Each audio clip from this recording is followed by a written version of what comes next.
Assalamualaikum warahmatullahi wabarakatuh. Waalaikumsalam warahmatullahi wabarakatuh. Alhamdulillahillazi asra bi'abdihi laylan minal masjidil harami ilal masjidil aqsa.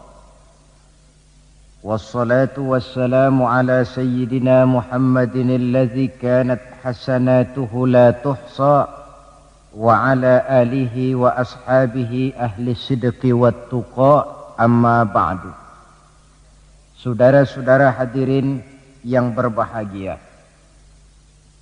manusia ini hidup dalam 3 dimensi waktu: masa lalu, masa sekarang, dan masa yang akan datang. Masa lalu katanya adalah kenangan, masa sekarang adalah kenyataan, dan masa yang akan datang adalah harapan, impian, khayalan, atau cita-cita. Orang yang baik sesungguhnya adalah orang yang pandai mengambil pelajaran dari masa lalu untuk dapat menentukan sikap pada hari ini dan sekaligus merencanakan hari yang akan datang. Sehingga hari ini harus lebih baik daripada kemarin, dan besok harus lebih baik daripada hari sekarang ini. Dalam konteksnya dengan itulah kita pada pertemuan kali ini akan membicarakan tentang hikmah Isra dan Mi'raj. Satu peristiwa masa lampau yang tetap tidak kehilangan relevansinya untuk kita jadikan pelajaran bagi kita yang hidup di penghujung abad ke-20 ini. Kalau kita perhatikan, hampir setiap bulan dalam Islam ini mempunyai nilai-nilai sejarah. Kalau kita bicara Muharram misalnya, kita diingatkan dengan peristiwa hijrah. Kita bicara Ramadan, diingatkan dengan peristiwa nuzulul Quran. Kita bicara bulan Zulhijjah, diingatkan dengan peristiwa kurban. Kita bicara bulan Syawal, diingatkan dengan Idul Fitri. Kita bicara bulan Rabiul Awal, diingatkan dengan Maulid Nabi. Dan kalau kita bicara bulan Rajab, kita diingatkan kepada peristiwa Isra dan Mi'raj. Sebagai yang kita maklum, Quran itu memang bukan kitab sejarah.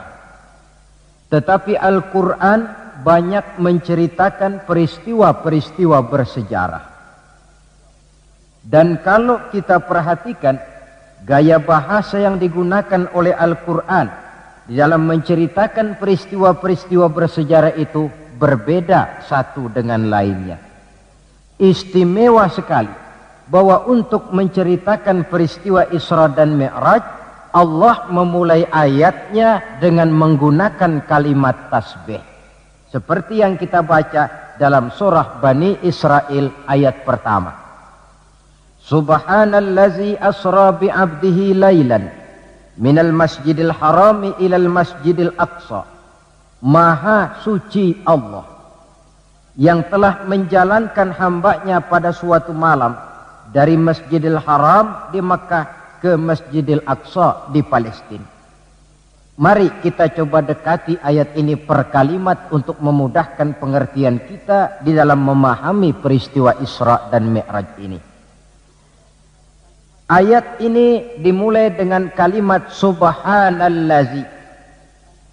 Dalam ilmu balaghah, kalimat semacam ini disebut dengan kalimat ijaz, yaitu kalimat yang redaksinya ringkas namun isinya padat. Di situ ada kata yang tersirat, yakni lafzul jalalah, sehingga asli kalimatnya subhanallahillazi, maha suci Allah, dan ini disebut dengan kalimat tasbih. Banyak peristiwa-peristiwa bersejarah yang diceritakan dalam Al-Quran, tetapi jarang yang diawali dengan kalimat tasbih. Al-Quran menceritakan bagaimana Allah menciptakan Nabi Adam, tidak dimulai dengan kalimat tasbih. Al-Quran menceritakan bagaimana Fir'aun dan bala tentaranya ditenggelamkan di Lautan Merah, itu kejadian hebat tidak dimulai dengan kalimat tasbih. Pun Al-Quran menceritakan bagaimana umatnya Nabi Saleh, umatnya Nabi Hud dan lain sebagainya yang ditelan gempa bumi, ditiup angin topan, seluruhnya diceritakan dalam Al-Quran, tetapi tidak satu pun yang dimulai dengan kalimat tasbih. Istimewa untuk menceritakan Isra dan Mi'raj ini, Allah memulai ayatnya dengan kalimat tasbih. Subhanallazi, maha suci Allah, maha suci dari segala kelemahan, maha suci dari segala kekurangan, maha suci dari segala ketidakmampuan. Allah mempertaruhkan kesuciannya untuk menjamin kebenaran peristiwa Isra dan Mi'raj. Dan sebagai pertanda, Isra dan Mi'raj bukan sekedar peristiwa biasa, tetapi Isra dan Mi'raj adalah peristiwa yang amat sangat luar biasa. Sampai Allah memulai ayatnya dengan menggunakan kalimat tasbih. Apa hikmah yang bisa kita ambil dari kalimat tasbih ini? Saudara, kita tahu di dalam agama kita ini kan ibadah macam-macam. Ada ibadah yang berat dan modalnya juga besar. Membangun masjid berat dan perlu biaya besar. Melaksanakan ibadah haji berat dan perlu biaya besar menurut umumnya ukuran ekonomi bangsa kita. Ini jenis ibadah yang berat dan perlu modal besar. Lalu ada pula ibadah itu yang berat tapi modalnya ringan. Seperti puasa. Puasa itu kan berat, puasa itu. Bukan menahan lapar dan hausnya yang berat, tetapi esensi puasa itu sendiri, yakni kemampuan mengendalikan nafsu. Kita ini kan kalau sedang puasa, lapar sih tahan, tapi marah kadang-kadang nggak tahan. Haus tahan, tapi ngomongin orang kadang-kadang nggak tahan. Padahal di situ esensi puasa, kemampuan mengendalikan nafsu. Dia ibadah yang berat, tapi modalnya ringan. Modal paling penting niat. Sahur itu kan hukumnya sunnah muakkadah. Yang wajib itu niatnya. Ini jenis ibadah yang berat tapi modalnya ringan. Lalu ada pula ibadah itu yang ringan, modalnya pun ringan. Agama menyebutnya dengan kalimatut thayyibah. Ucapan-ucapan yang baik yang banyak diajarkan oleh agama kita. Bertemu teman, assalamualaikum, ibadah. Memulai pekerjaan, bismillahirrahmanirrahim, ibadah. Melihat sesuatu yang hebat, masya Allah. Melihat sesuatu yang luar biasa, subhanallah. Terkejut, astaghfirullah. Mendapat nikmat, alhamdulillah. Terkena musibah, inna lillah wa inna ilaihi raji'un. Ibadah dengan modal yang ringan berupa mengucapkan kata-kata yang baik yang banyak diajarkan oleh agama kita. Ini kan ringan. Orang tidak perlu syarat toharoh, orang tidak punya wudhu itu istighfar boleh. Tidak punya wudhu itu baca sholawat boleh. Membiasakan ucapan-ucapan yang baik di dalam kehidupan. Itu hikmah yang kita ambil dari kalimat subhanallazi. Kalimat selanjutnya asra. Maha suci Allah yang telah menjalankan. Asal kalimat asra ini sara yasiru. Lalu dibentuk dalam bentuk majhul menjadi asra yusri isra'an. Maha suci Allah yang telah menjalankan. Segera nampak dari ayatnya saudara-saudara, bahwa dalam peristiwa Isra dan Mi'raj itu yang aktif sebenarnya Allah. Nabi pasif.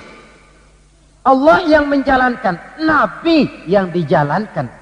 Orang dijalanin tentu terima beres, namanya juga dijalanin.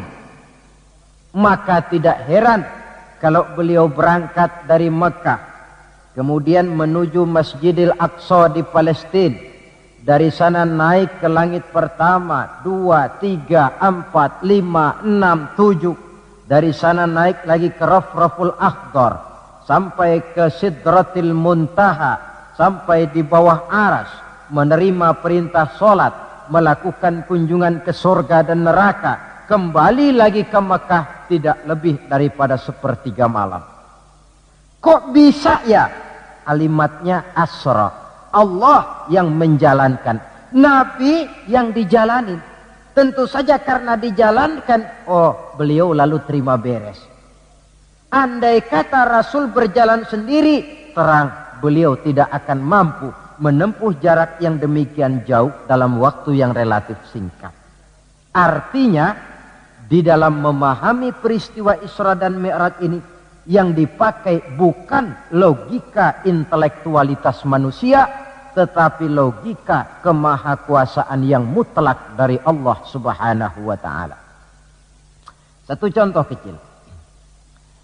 Saya satu hari berangkat ke Bogor. Jam 9 saya berangkat dari rumah, ambil baju di lemari, saya pakai. Berangkatlah saya ke Bogor. Saya tidak tahu kalau di kantong baju saya ada semutnya. Saya pun berangkat ke Bogor. Jam 10 sampai di Bogor, setengah 11 urusan selesai, kembali lagi ke rumah, setengah 12 sudah sampai di rumah. Baju saya buka, saya gantung kembali di lemari, semutnya keluar dari kantong, cerita sama teman-temannya. Saudara-saudara bangsa semut, percayalah saya baru saja pulang dari Bogor. Kata temannya, jam berapa kau berangkat? Tadi jam 9. Lalu setengah 12 sudah sampai lagi di sini? Iya. Temannya yang berpikir menurut logika semut, mana mungkin percaya? Tentu akan berkata, bagaimana mungkin Mut? Badanmu begitu kecil, jalanmu begitu lambat, masa ke Bayoran Bogor jam 9 berangkat, setengah 12 sudah pulang lagi? Temannya tidak tahu, semut bukan jalan sendiri, tapi nyempeng di kantong saya. Dahulunya Abu Jahal, Abu Lahab, dan abu-abu lainnya, itu mikirnya pakai logika manusia. Ya jelas toh, peristiwa ini tidak akan bisa dicernakkan oleh logika. Karena itu kalau sedikit orang mau merenungi ayatnya, tidak terlalu sulit memahami Isra dan Mi'raj. Dia kehendak Allah, bukan kehendaknya Rasulullah Sallallahu Alaihi Wasallam.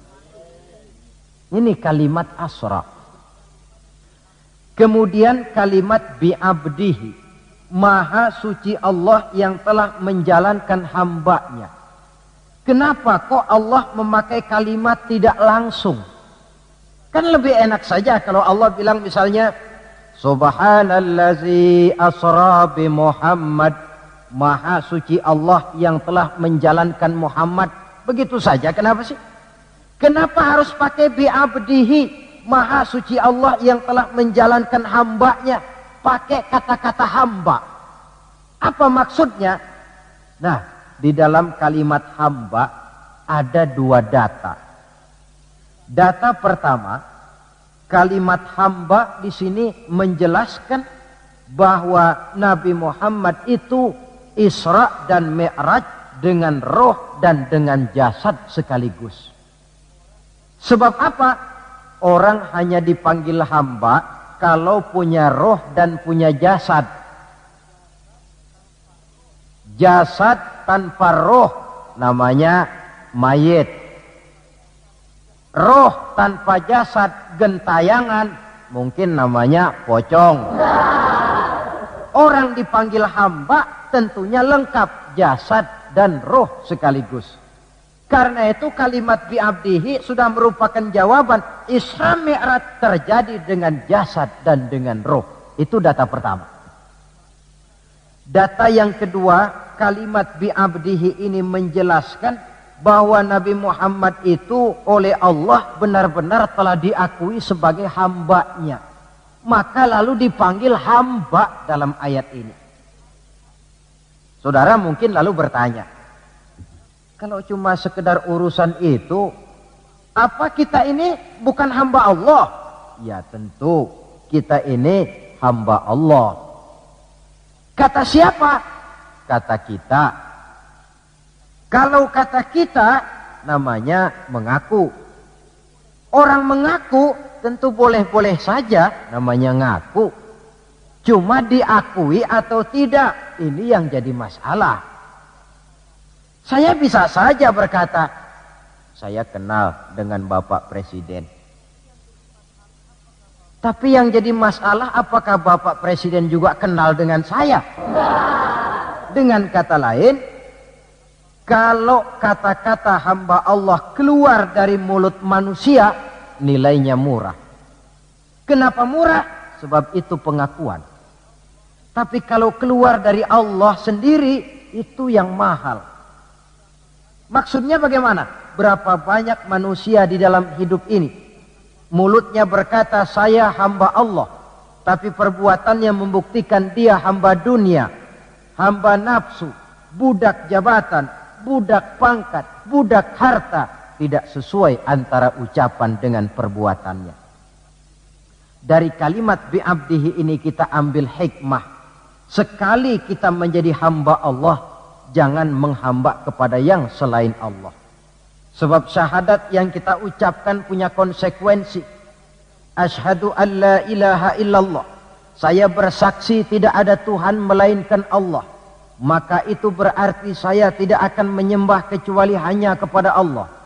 Saya tidak akan pernah takut kecuali hanya kepada Allah. Saya tidak akan pernah minta tolong kecuali hanya kepada Allah. Saya tidak akan menggantungkan hidup kecuali hanya kepada Allah. Saya tidak akan pernah takut kecuali hanya kepada Allah. Konsekuensi yang logis daripada ucapan kalimat syahadat itu. Sekali kita menghamba kepada Allah, jangan menghamba kepada yang selain Allah. Adapun Nabi sebelum dipanggil bi'abdihi dalam ayat ini, kita baca dari sejarah. Tahun-tahun sebelum beliau dipanggil dengan kalimat bi'abdihi, tahun kelabu, amul huzni dalam sejarah itu, tahun duka cita. Beliau ditinggal oleh paman tercinta Abu Thalib. Setelah paman tercinta meninggal, istri tercinta pun wafat, Khadijah. Wafat kedua pelindung ini, makin meningkat gangguan kafir Quraisy. Dihina, dicemoohkan, dicaci maki, dilontari dengan kotoran unta, bahkan akan diancam untuk dibunuh. Lulus menghadapi semua itu, Allah panggil beliau bi'abdihi. Seolah-olah Allah mengatakan, Muhammad itu betul-betul hambaku, tidak bergeser nilai kehambaannya apapun yang menimpa dia. Saudara hadirin yang saya hormati, ini kalimat bi'abdihi.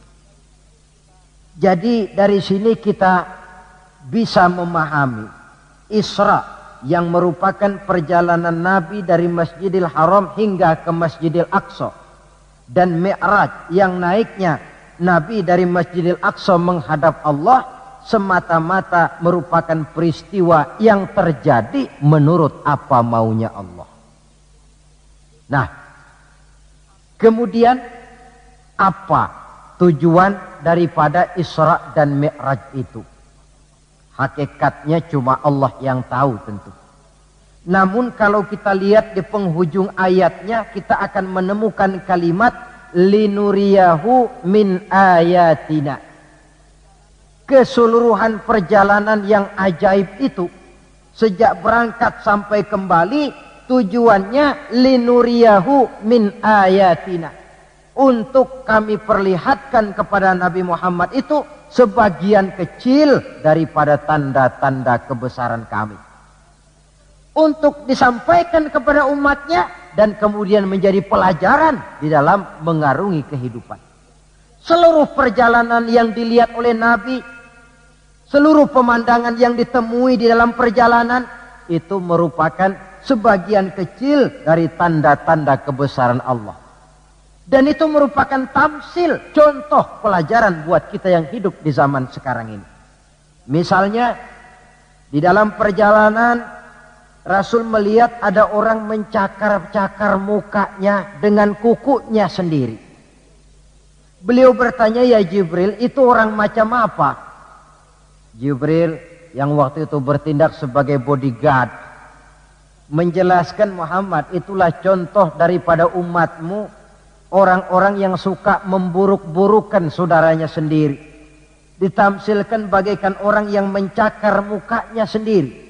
Sebab muslim ini bersaudara seperti satu tubuh. Jikalau yang satu sakit, yang lain akan ikut merasakan sakit. Jikalau satu terinjak, yang lain merasakan akibatnya. Ibu jari tersandung batu, mulut akan berkata aduh, air mata akan keluar, kepala mungkin akan ikut pusing, dan itu refleks tanpa harus menunggu undangan. Orang yang memburuk-burukan saudaranya sendiri, hakikatnya mencakar mukanya sendiri. Bak kata pepatah, menepuk air di dulang, terpercik muka sendiri. Lalu beliau melihat pula ada orang dipotong lidahnya. Kata malaikat Jibril, Muhammad, itu tamsil daripada umatmu, orang-orang yang suka mengumpat, para pembuat fitnah, tukang bikin gosip dan menjelek-jelekan orang lain.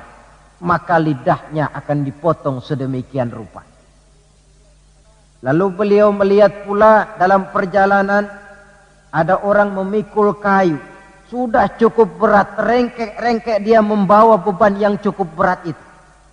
Anehnya malah beban yang sudah cukup berat itu bukan dikurangi, malah ditambahi. Makin berat makin ditambah, makin berat makin ditambah.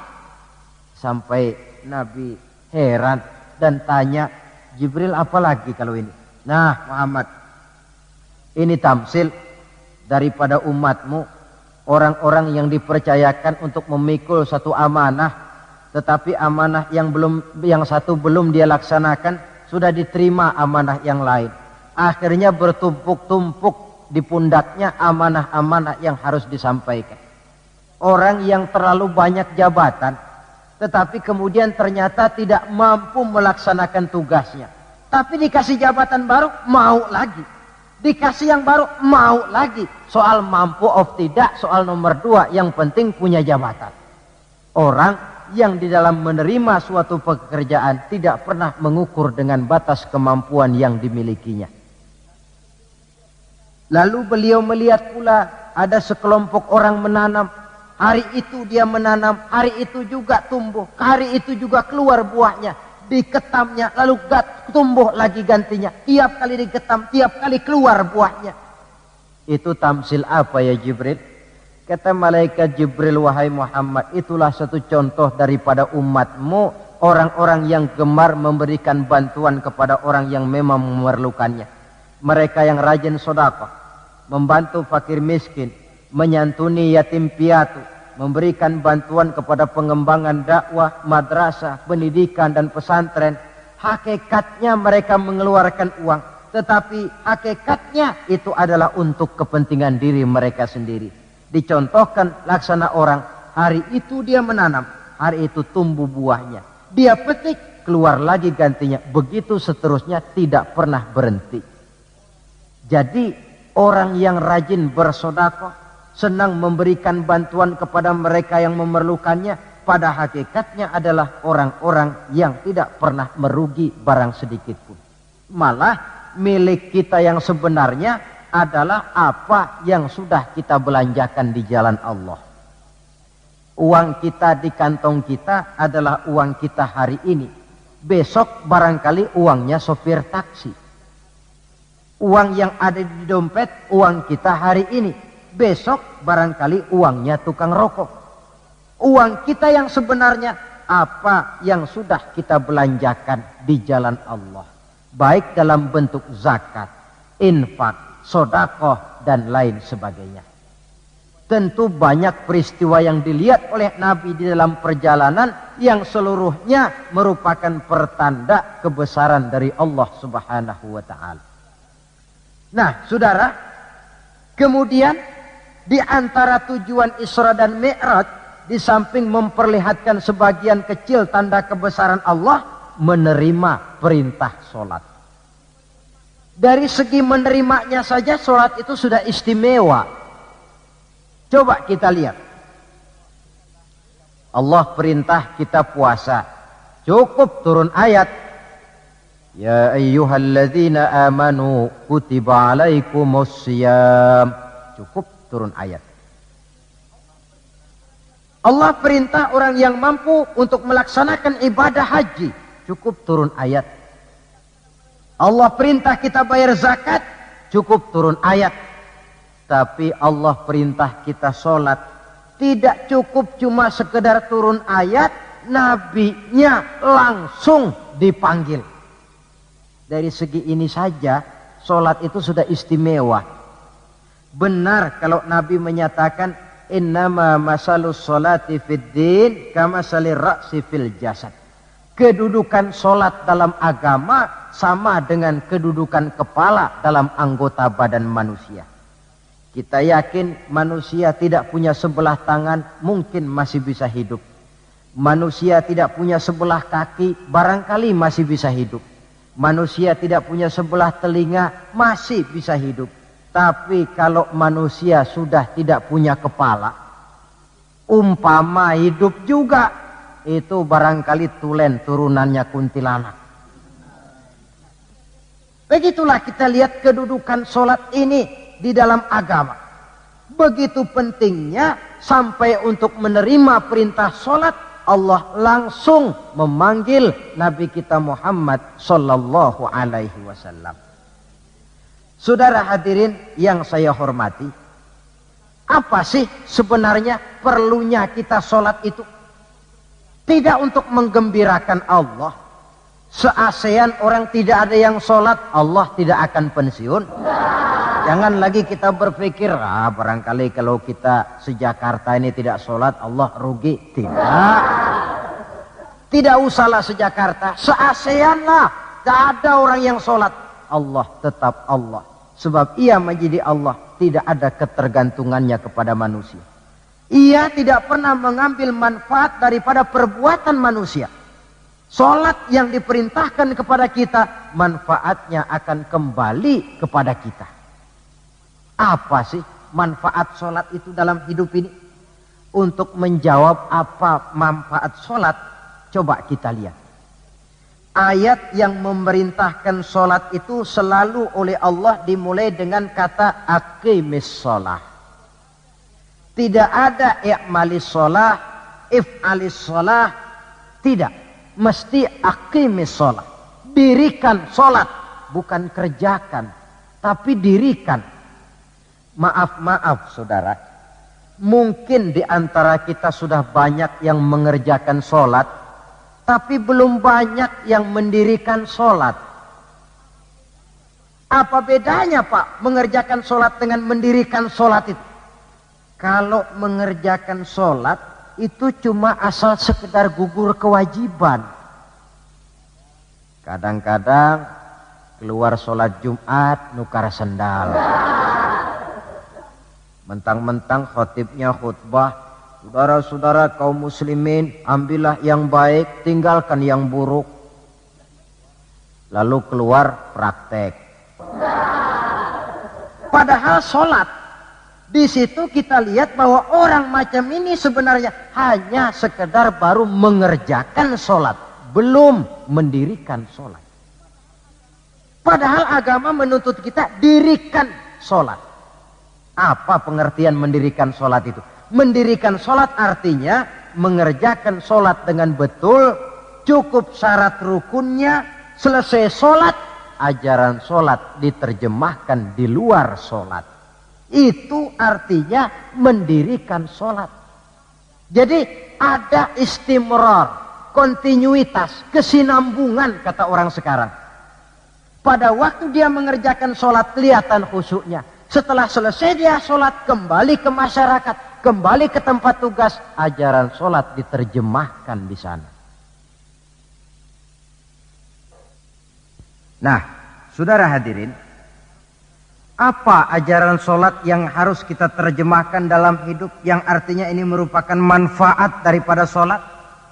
Pertama, Salat mengajarkan kita satu sifat yang disebut rendah hati, at-tawadhu. Rendah hati bagaimana?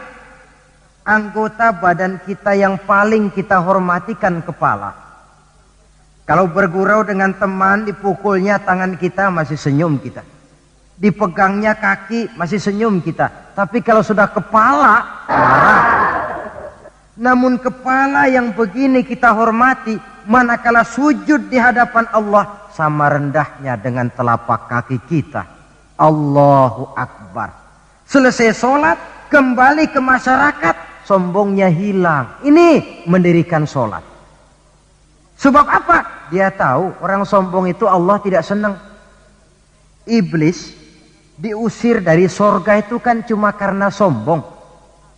Diperintah sujud kepada Nabi Adam, dia tidak mau.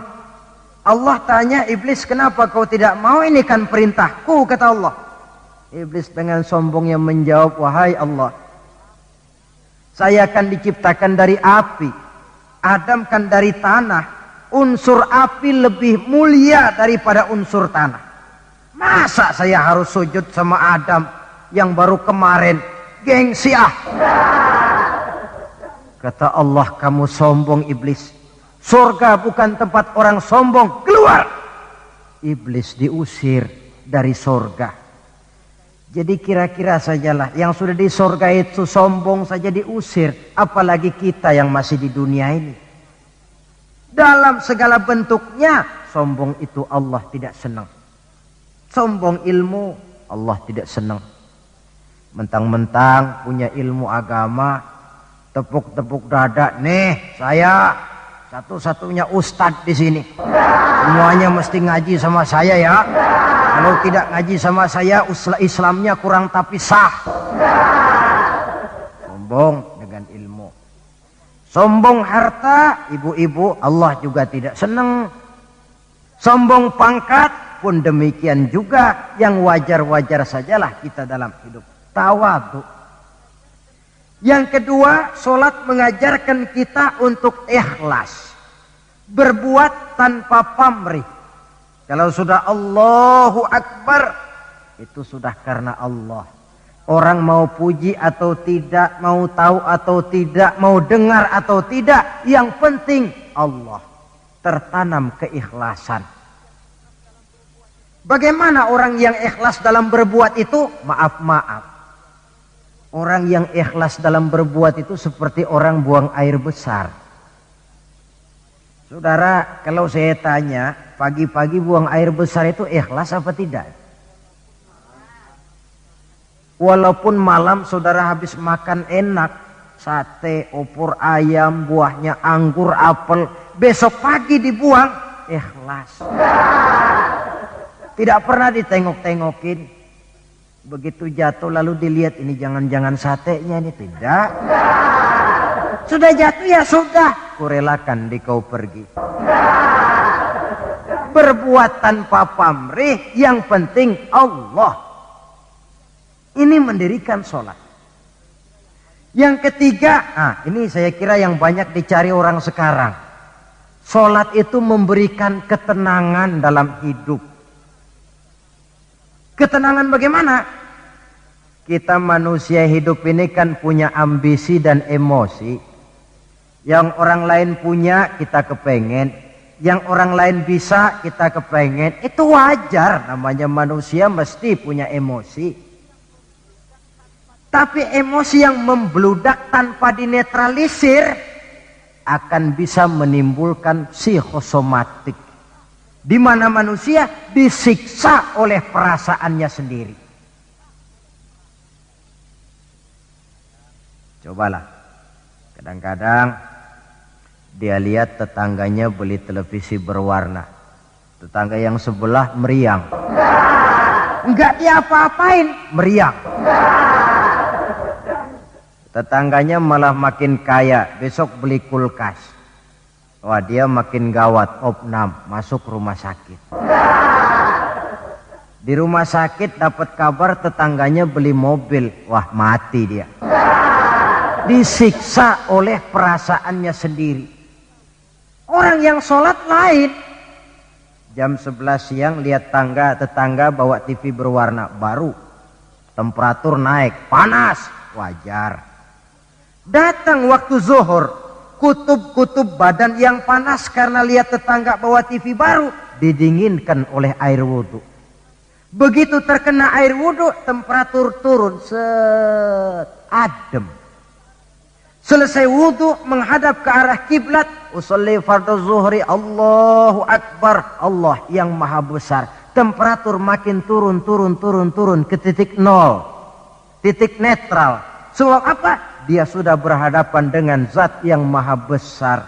Allahu Akbar, yang besar cuma Engkau ya Allah. Televisi tetangga saya mah kecil.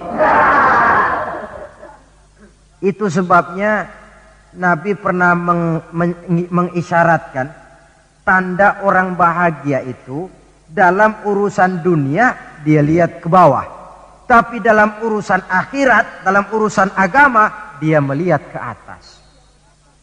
Kalau dia punya mobil dia berkata, alhamdulillah kita nih punya mobil, tetangga sebelah cuma punya motor. Kata yang punya motor, alhamdulillah punya motor, tetangga sebelah cuma sepeda aja kemana-mana. Kata yang punya sepeda, alhamdulillah punya sepeda, tetangga sebelah kemana-mana jalan kaki terus. Kata yang jalan kaki, alhamdulillah masih bisa jalan. Tetangga sebelah lumpuh bertahun-tahun gak kemana-mana. Kata yang lumpuh, alhamdulillah masih hidup. Tetangga sebelah kemarin out gak balik lagi. Timbul rasa syukur. Lalu dalam urusan akhirat agama melihat ke atas. Kalau dia bisa jaga sholat yang 5 waktu, kenapa saya tidak? Kalau dia bisa baca Quran, kenapa saya tidak? Kalau dia walaupun hidup sederhana berani membantu pembangunan masjid, musola, madrasah, kenapa saya yang lebih kaya tidak? Timbul keinginan untuk mencontoh. Mencontoh orang dalam ibadah menimbulkan kepuasan batin. Sebaliknya, mencontoh orang dalam urusan harta menimbulkan rasa penasaran, hasud, dengki, tidak senang melihat orang lain mendapat nikmat, dan paling akhir disiksa oleh perasaannya sendiri. Ketenangan dalam hidup, ketenangan dalam rumah tangga tercipta karena sholat. Cobalah, kalau seorang istri, suami ahli sholat, istrinya sholat, jam 4 bangun, dibangunkan istrinya, bu mari sudah menjelang subuh, ayolah kita ambil air wudhu berangkat. Selesai dia ambil air wudhu, dia sunnah qobliyahnya 2 rakaat. Kalau dekat ke musola masjid, jamaah ke musola masjid. Kalau jauh, jamaah di rumah. Nikmat rumah tangga muslim itu. Si suami jadi imam, istri jadi makmum. Suami takbir, istri takbir. Suami ruku, istri ruku. Suami sujud, istri sujud. Selesai sholat, assalamualaikum warahmatullah, assalamualaikum warahmatullah. Si istri mencium tangan suaminya, bang, kalau tadi siang banyak dosa saya, maafkan bang. Nikmat rumah tangga muslim tercipta karena sholat. Suatu hari bertengkar, cang ceng cong hang heng hong, ribut suami istri. Datang waktu zuhur, kata suaminya, bu, waktu zuhur sudah datang. Pertempuran kita hentikan sebentar. Gencatan senjata mulai. Ayo kita sholat. Ayo kau jadi imam lah. Suami jadi imam, istri jadi makmum. Biar monyong-monyong dikit, sholat. Saya sholat, assalamualaikum warahmatullah, assalamualaikum warahmatullah. Si suami menoleh ke belakang. Bu, kalau memang masih penasaran, terusin yuk. Saya kira kalau memang masih terus juga, itu memang dasar ahli bertengkar. Sudah profesional itu. Pakai sholat saja tidak mempan, bagaimana pula dengan yang lain. Sholat membawa ketenangan dalam hidup pribadi, berumah tangga, bahkan bermasyarakat sampai kepada bernegara. Inilah makna inna sholata tanha anil fahsya'i wal munkar. Sholat yang didirikan dengan betul mampu mencegah manusia daripada perbuatan yang keji dan munkar. Saudara hadirin yang saya hormati, dengan demikian maka sholat adalah keperluan kita, bukan keperluannya Allah. Dan waktunya sudah diukur sedemikian rupa. Coba lihat, antara subuh dengan zuhur itu intervalnya panjang. Sebab apa? Allah juga tahu di situ jam-jam sibuk. Pegawai di kantor, petani di ladang, di sawah, pedagang di pasar. Maka di situ tidak ada sholat kecuali sholat sunnah. Bekerja kita dari pagi sampai siang sampai udara panas, timbul stres. Datang refreshing, istirahatlah, jangan diforsir, ademi dengan wudhu, lalu sholat zuhur. Selesai sholat zuhur, kembali lagi ke tempat tugas. Antara zuhur dengan asar intervalnya lebih pendek. Sebab apa? Dalam udara panas kerja cepat melelahkan. Maghrib dengan isya intervalnya lebih pendek lagi. Sebab apa? Sudah masuk malam. Sebagian besar kejahatan justru terjadi pada waktu malam. Antara isya dengan subuh intervalnya memang panjang. Tapi di sana ada terminal kontrol cadangan yang disebut tahajud, hajat dan sebagainya. Terminal kontrol cadangan untuk menjaga stabilitas temperatur batin manusia. Jadi dengan demikian, kalau diabaikan, kerugian untuk manusia sendiri. Sebab hakikatnya Allah tidak pernah mengambil manfaat daripada amal dan perbuatan manusia itu. Nah, saudara-saudara, dari uraian yang singkat ini kita ambil beberapa kesimpulan. Pertama, Isra dan Mi'raj adalah maunya Allah. Kita manusia punya kemauan. Allah juga punya kemauan. Kalau kemauan kita sesuai dengan kemauan Allah, tentu jadi. Kalau tidak, ya tidak. Maunya Allah yang jadi, bukan maunya kita. Nah, agar mau kita dimaui Allah, caranya bagaimana? Mudah saja. Ikuti apa maunya Allah, nanti dia ikuti maunya kita. Dekati Allah, nanti dia dekat dengan kita. Kalau dekat, fasilitas tentu dikasih. Kalau kita dekat sama lurah saja kadang-kadang dapat fasilitas kan.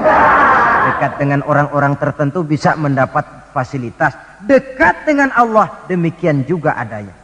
Sarana komunikasi yang paling efektif untuk mendekati Allah, sholat adanya. Yang kedua, seluruh kejadian dalam alam hanya bisa terjadi karena dua proses. Pertama yang disebut proses kauniyah, yaitu seluruh kejadian yang terikat oleh hukum kausal, hukum sebab akibat. Kalau begini, mesti begitu. Kejadian seperti ini bisa diperhitungkan, dapat diperkirakan, dan bisa dianalisa. Tapi ada kejadian lain yang disebut proses rabbaniyah. Kejadian yang terjadi menurut apa maunya Allah dan tidak tunduk kepada manusia, kepada hukum kausal. Contoh, kalau ada anak kecil, logika kita akan lalu mikir, ini ada anak kecil, mesti ada bapaknya, mesti ada ibunya. Ibu bapak sebab anak akibat, itu proses kausal. Tapi kalau Allah yang mau, tidak mesti. Nabi Adam, ibu tidak ada, bapak tidak ada, Allah mau jadi.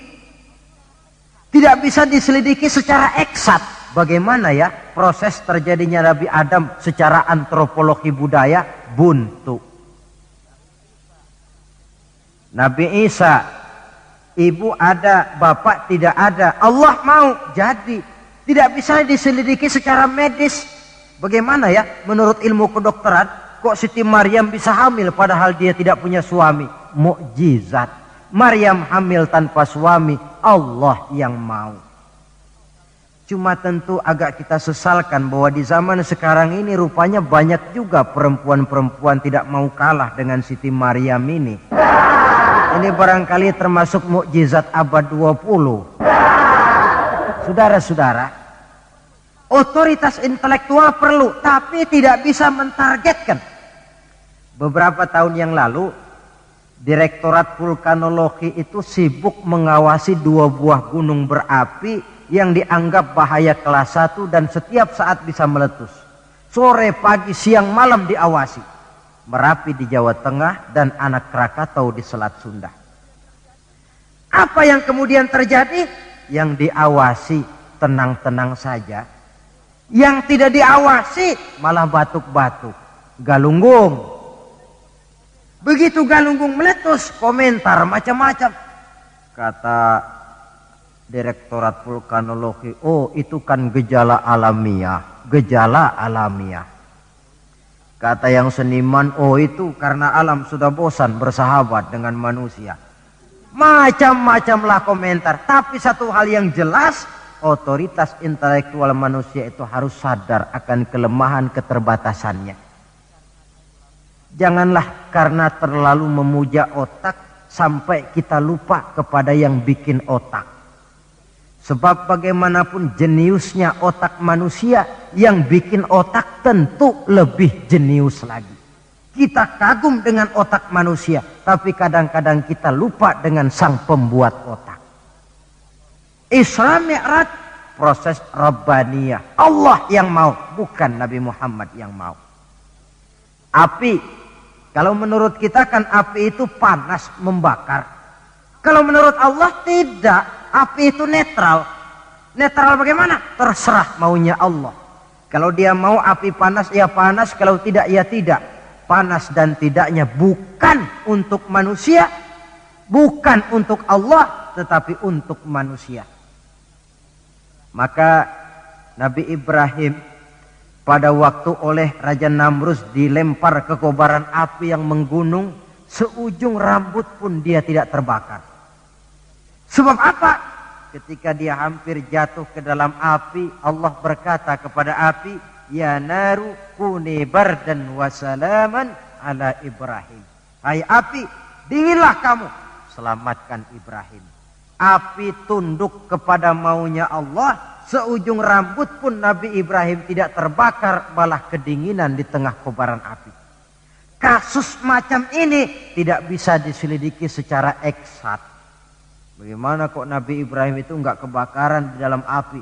Oh, barangkali baca ayat itu tuh yang tadi itu. Saudara boleh coba. Bacalah ya narukuni bardan wasalaman alaya. Masuk saudara ke dalam api, insya Allah mateng. Kalau potongan kita. Sebab yang kita mau itu belum tentu Allah mau. Kalau yang kita mau Allah mau, tentu jadi. Kalau tidak, tidak. Isra Mi'raj sekali lagi. Peristiwa Rabbaniyah dan bukan peristiwa kauniyah.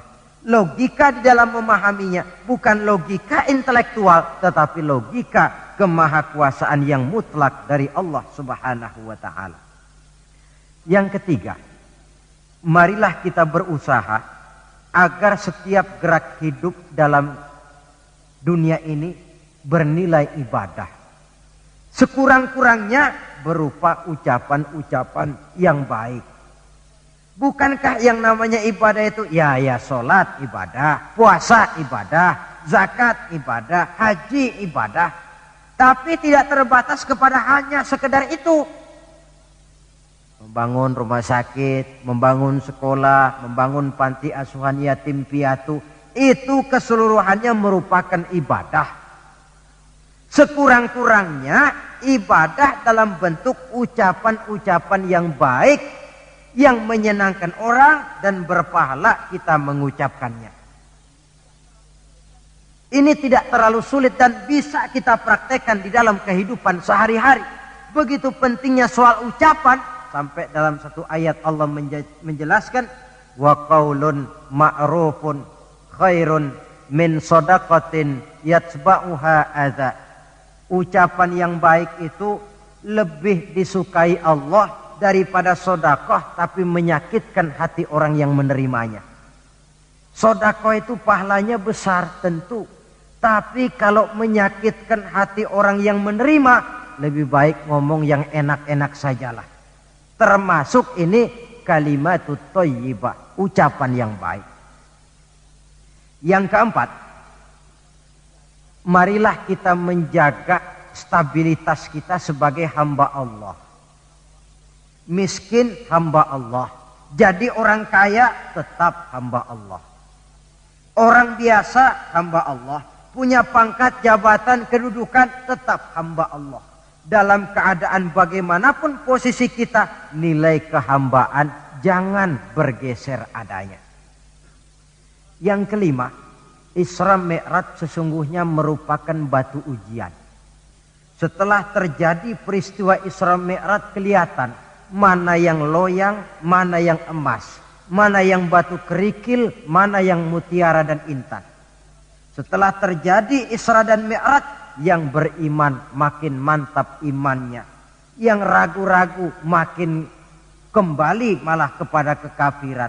Yang memang sudah kafir makin menghebat kekafirannya. Rombongan pertama yang makin mantap imannya diwakili oleh Abu Bakar Siddiq. Sehingga ketika diceritakan orang kepadanya, wahai Abu Bakar, sahabatmu Muhammad itu sudah gila dia. Gila bagaimana? Masa dia cerita katanya tadi malam dia dari Masjidil Aqsa, lalu sekarang sudah ada di Mekah lagi. Betul dia cerita macam itu? Betul. Saudara, kalau memang Muhammad yang cerita macam itu, jangankan cuma sekedar sampai Masjidil Aqsa di Palestina, lebih daripada itu pun kalau dia yang memang betul cerita, saya percaya. Makin mantap. Yang ragu-ragu malah ada yang kembali kepada kekufuran. Yang kafir malah makin menghebat kekafirannya. Maka Isra Mi'raj merupakan ujian bagi umat untuk menyaring, merupakan filter mana umat Nabi yang benar-benar yakin dengan iman, dan mana yang setengah-setengah, dan mana yang murtad, kemudian mana yang ingkar dan kafir. Oleh karena itu, hakikatnya kejadian apapun yang kita alami dalam hidup, hendaklah berlaku seperti Nabi Sulaiman alaihi salam. Diberikan beliau kekuasaan, diberikan pengetahuan, diberikan harta yang banyak. Atas semua itu, beliau hanya berkata, hadza min fadli rabbi liyabluwani aashkuru am akfur. Semua ini, kekuasaanku, hartaku, ilmu pengetahuan yang diberikan kepadaku, ini cuma sekedar karunia untuk menguji diriku, adakah aku bersyukur karenanya atau malah aku menjadi ingkar karenanya. Maka bersyukurlah kita yang hidup di satu zaman yang jauh dari zamannya Rasulullah. Kita belum pernah berjumpa dengan beliau, belum pernah mendengar suara beliau, tidak melihat gerak langkah perjalanan beliau. Entoh kita beriman dengan peristiwa Isra dan Mi'raj ini. Jauh lebih beruntung daripada orang-orang yang langsung ditongkrongi Nabi. Mereka melihat wajah Nabi, mendengar Nabi membaca wahyu, melihat mukjizat, tetapi mereka tidak juga mau beriman. Nilai-nilai iman ini kalau tidak kita pelihara dan kita syukuri, akan bisa bergeser, ditelan oleh segala macam godaan dan cobaan yang kita hadapi di dalam perjalanan hidup ini. Saudara-saudara hadirin yang saya hormati, dengan begitu maka Isra dan Mi'raj dengan segala kejadian yang ada di dalamnya, sekali lagi merupakan bukti kemahakuasaan yang mutlak dari Allah dan kelemahan serta keterbatasan dari kemampuan yang dimiliki oleh manusia. Membicarakan Isra dan Mi'raj artinya bercermin di dalam perjalanan yang luar biasa itu. Bercermin apa? Bahwa pengetahuan manusia, taruhlah dia sudah melanglang buana ke ruang angkasa, tapi masih terbatas kepada alam yang fisika, dan itu pun sedikit sekali. Belum dia menyeberang ke alam metafisika. Kekayaannya, apalah artinya kekayaan manusia ini? Jabatan barangkali, kita semua sadar bahwa pangkat yang paling tinggi sebenarnya kan pensiun. Titel yang paling akhir tidak lain adalah almarhum.